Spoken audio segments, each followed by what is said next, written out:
ብራዚል ውስጥ ወንጀለኞች መጽሐፍ በማንበብ ቅጣታቸውን መቀነስ ይችላሉ። ምን? የምትጠጡት ቡና ከየት እንደመጣ ታውቃላችሁ? የብራዚል እግር ኳስ ቡድን 5 የዓለም ዋንጫዎችን አሸንፏል። ብራዚል በዓለም ላይ ካሉ ታላላቅ የካርኒቫል በዓል፣ በእግር ኳስ ፍቅር፣ በባህር ዳርቻዎች ውበትና በታላቁ የአማዞን ደን የምትታወቅ ሀገር ነች። ግን ስለ ብራዚል የማታውቁትን አስገራሚ እውነታዎች እንዳሉ ታውቃላችሁ? ለዚህ ቪዲዮ የሚሆን ከብራዚል ጋር የተያያዙ 10 አስገራሚ እውነታዎችን ይዤላችሁ መጥቻለሁ። እነዚህ እውነታዎች ሰምታችሁ ትገረማላችሁ፣ ትማራላችሁ እና ምናልባትም ብራዚልን የመጎብኘት ፍላጎት በፍጥነት ይጨምራል። እስከ መጨረሻው ድረስ አብራችሁን ቆዩ። እንጀምር። አንደኛ፣ ብራዚል በዓለም ላይ ካሉ ትልቅ የካቶሊክ እምነት ተከታዮች ብዛት ያለባት ሀገር ነች። በዓለም ላይ ከየትኛውም ሀገር በላይ የካቶሊክ እምነት ተከታዮች ብዛት ያለባት ሀገር ነች። ከ255 ሚሊዮን በላይ የሚሆኑ ህዝቦቿ ብዛት ከ70% በላይ የሚሆኑት ህዝቦች የካቶሊክ እምነት ተከታዮች ናቸው። ይህም ትልቅ የእምነት ማህበረሰብ በሀገሪቱ ባህል፣ ታሪክና መንፈሳዊ ህይወት ላይ ትልቅ አሻራ አሳርፏል። የብራዚል ታላላቅ ከተሞች ውበትና ግርማ ሞገስ የተላበሱ አብያተ ክርስቲያናት ይዘዋል። ወደ ሁለተኛው አስገራሚ እውነታ እንሂድ። ሁለተኛው፣ የአማዞን ወንዝ በዓለም ላይ ትልቁ ወንዝ ነው። የአማዞን ወንዝ በብራዚልና በሌሎቹ የደቡብ አሜሪካ አገሮች ውስጥ የሚገኝ ሲሆን በዓለም ላይ ከየትኛውም ወንዝ በላቀ መጠን ውሃ ይይዛል። ይህም ማለት ከዓለም ወንዞች ውስጥ ወደ ውቅያኖስ የሚፈሰው አጠቃላይ የንጹህ ውሃ መጠን 1/5 20%ን ይይዛል። ከርዝመቱ አንጻር ከናይል ወንዝ ጋር ይፎካከራል። ነገር ግን በውሃ ስፋቱና በገንዳ ስፋቱ ከምንም ወንዝ ጋር አይወዳደርም። በአማዞን ዙሪያ ያለው ደን የዓለም ትልቁ የዝናብ ደን ሲሆን በሚሊዮን የሚቆጠሩ እጽዋትና የእንስሳት ዝርያዎች መኖሪያ ነው። የዓለም ኦክሲጅን ከ20% በላይ የሚገኘው ከዚህ ደን ነው። ወደ ሶስተኛው አስገራሚ እውነታ እንሂድ። ሶስተኛ፣ ብራዚል የዓለም ዋነኛ የቡና አምራችና ላኪ ሀገር ነች። የምትጠጡት ቡና ከየት እንደመጣ ታውቃላችሁ? ምናልባት ከብራዚል ሊሆን ይችላል። ብራዚል ባለፈው 150 ዓመታት ውስጥ በዓለም ላይ ትልቁ የቡና አምራች ሀገር ሆናለች። በየዓመቱ በአማካኝ ከ30 እስከ 40 ሚሊዮን ከረጢት ቡና ታመርታለች። የቡና ምርትም ለብራዚል ኢኮኖሚ እጅግ በጣም አስፈላጊ ነው። ቡና ወደ ብራዚል በ18ኛው ክፍለ ዘመን በፈረንሳዊው ፍራንሲስኮ ተዋወቀ። ከዚያ ጊዜ ጀምሮ ቡና የብራዚል ታሪክ፣ ኢኮኖሚና ባህል በእጅጉ ለውጧል። ወደ አራተኛው እውነታ እንሂድ። አራተኛው እውነታ ደግሞ እንዲህ ይላል። የብራዚል እግር ኳስ ቡድን 5 የዓለም ዋንጫዎችን አሸንፏል። ብራዚልና እግር ኳስ የማይነጣጠሉ ናቸው።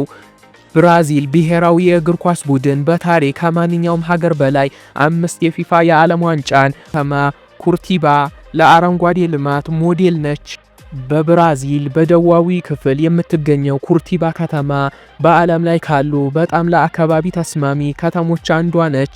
ይህችም ከተማ ከብዙ ዓመታት በፊት በአካባቢ ጥበቃና በዘላቂ ልማት ዙሪያ አብዮት እርምጃዎችን በመውሰድ የዓለምን ቀልብ ስባለች። የፈጣን አውቶቡስ ትራንዚት ስርዓት እና ሰፊ የባይስክል መንገዶች፣ በርካታ ፓርኮችና አረንጓዴ ቦታዎችና ውጤታማ የቆሻሻ አወጋገድ ስርዓት በኩርቲባ ከተማ የከተማ እቅድ አውጪ መሪ ሞዴል አድርጓታል።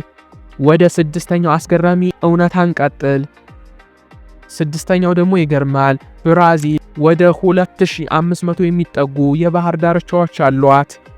ብራዚል በውቅያኖስ ላይ ከ7491 ኪሎ ሜትር በላይ የሚረዝም የባህር ዳርቻ መስመር አላት። በዚህም እርምጃ መስመር ላይ ወደ 2500 የሚጠጉ የተለያዩ የባህር ዳርቻዎች ይገኛሉ።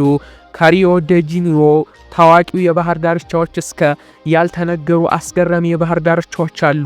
እነዚህ የባህር ዳርቻዎችም ለቱሪዝም ብቻ ሳይሆን ለብራዚላውያን የዕለት ተዕለት ሕይወት ላይ ለመዝናናት ትልቅ ቦታ ናቸው። ፀሐይና ለባህር ለመዝናናት የሚሆን ቦታ ከፈለጉ ብራዚል የእርስዎ ምርጥ ምርጫ ናት። ሰባተኛው እውነታ ደግሞ እንዲህ ይላል።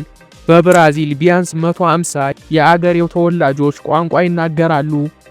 የብራዚል ይፋዊ ቋንቋ ፖርቹጋለኛ ሲሆን ብራዚል በደቡብ አሜሪካ ውስጥ የፖርቹጋል ቋንቋ ተናጋሪ የሆነች ብቸኛዋ ሀገር ናት። ነገር ግን ከፖርቹጋል በተጨማሪ ብራዚል እጅግ በጣም ብዙ ቋንቋዎች ይነገራሉ። በአሁን ጊዜ ቢያንስ 150 የሚያህሉ የአገሬው ተወላጆች ቋንቋዎች በብራዚል ውስጥ ይነገራሉ። እነዚህ ቋንቋዎች አብዛኞቹ በአማዞን የዝናብ ደን ውስጥ ባሉ ተወላጅ ማህበረሰቦች ውስጥ ይነገራሉ። ይህም የሚያሳየው የብራዚልን አስደናቂ ባህልና የቋንቋ ብልጽግናን ነው። ወደ 8ኛው አስገራሚ እውነታ እንለፍ። 8ኛ ብራዚል ውስጥ ወንጀለኞች መጽሐፍ በማንበብ ቅጣታቸውን መቀነስ ይችላሉ። ይህ ህግ በእውነት አስገራሚ ነው። ብራዚል ውስጥ ያሉ አንዳንድ እስር ቤቶች መጽሐፍ በማንበብ ቅጣታቸውን የመቀነስ እድል አላቸው። ይህም ፕሮግራም ወንጀለኞች ዕውቀታቸውን እንዲያዳብሩ ተፈልጎ ነው። እስረኞች አንድ መጽሐፍ ሲያነቡ እና ስለሱ ማጠቃለያ ሲጽፉ ለ4 ቀን ከቅጣታቸው እንዲቀነስላቸው ይደረጋል። በየወሩ እስከ 12 ቀን ቅጣት መቀነስ ይችላል። ይህም ፕሮግራም እስረኞቹ እንዲማሩና እንዲያነቡና እንዲሻሻሉ ለማበረታታት ታስቦ የተዘጋጀ ነው። ይህንም ሳናደንቅ አናልፍም። ወደ 9ኛው እንሂድ። 9ኛው እውነታ ደግሞ እንዲህ ይላል። የብራዚል ብሔራዊ ምልክት የሆነው ክራይስ ዘ ሪድመር ከተሳሳትኩ ይቅርታ 30 ሜትር ከፍታ አለው። ኮርኮቫዶ ተራራ ላይ የሚገኘው የክራይስ ዘ ሪድመር ሐውልት የብራዚልና የሪዮ ታላቅ ምልክት ነው። ይህ ሐውልት 30 ሜትር ቁመት ያለው ሲሆን መሰረቱን ሳይጨምር ማለት ነው። እጆቹ 28 ሜትር ስፋት አላቸው። በ1931 የተጠናቀቀው ይህ ሐውልት በዓለም ላይ ካሉ ታላላቅ አርቶች ቅርጻ ቅርጾች አንዱ ተደርጎ ይወሰዳል። የብራዚልን ሕዝብ መንፈሳዊነትና መስተንግዶን ይወክላል። ወደ መጨረሻው ግን እጅግ አስገራሚ እውነታ ደርሰናል። 10ኛው ብራዚል የጃፓን ያልሆነች ትልቅ የጃፓን ሕዝብ መኖሪያ ነች። ይህ በጣም የሚያስደንቅ እውነታ ነው። ብራዚል ከጃፓን ውጭ ትልቅ የጃፓን ሕዝብ መኖሪያ ነች። ከ2 ሚሊዮን በላይ ጃፓናውያን ወይም የጃፓን ዝርያ ያላቸው ህዝቦች በብራዚል ውስጥ ይኖራሉ። የመጀመሪያው የጃፓን ስደተኞች በ1908 ዓመተ ምህረት ወደ ብራዚል የመጡ ሲሆኑ በዋነኝነት ለቡና እርሻና ስራ ለመስራት ነበረ። ከዚያም ጊዜ ጀምሮ የጃፓን ባህልን በብራዚል ውስጥ በተለይም በሳኦ ፓውሎ ከተማ ውስጥ ትልቅ ቦታን አግኝቷል። በዚያም ሊቤርዳዴ የተባለ ትልቅ የጃፓን ሰፈር አለ። እንግዲህ የቻናል ቤተሰቦች ዛሬ እነዚህን 10 አስገራሚ የብራዚል እውነታዎችን ይዤላችሁ ቀረው። ከዓለም ትልቁ የካቶሊክ እምነት ተከታዮች ሀገር እስከ ወንጀለኞች መጽሐፍ በማንበብ ቅጣታቸው መቀነስ የሚቻልበትን ሀገር ድረስ ብራዚል በእውነት ብዙ አስገራሚ ነገሮች ያላት ሀገር ነች። ይህ ቪዲዮ ከተመቻችሁ ላይክ አድርጉ፣ ለሌሎችም ጓደኞቻችሁ ሼር አድርጉ። እንዲሁም ለቻናሉ አዲስ ከሆናችሁ ሰብስክራይብ በማድረግና የደውል ምልክቷን በመጫን ወደፊት በምንለቃቸው ቪዲዮዎች እንድትደመሙ እናሳስባለን። በሚቀጥለው ቪዲዮ እስክንገናኝ ድረስ መልካም ጊዜ። ቻው።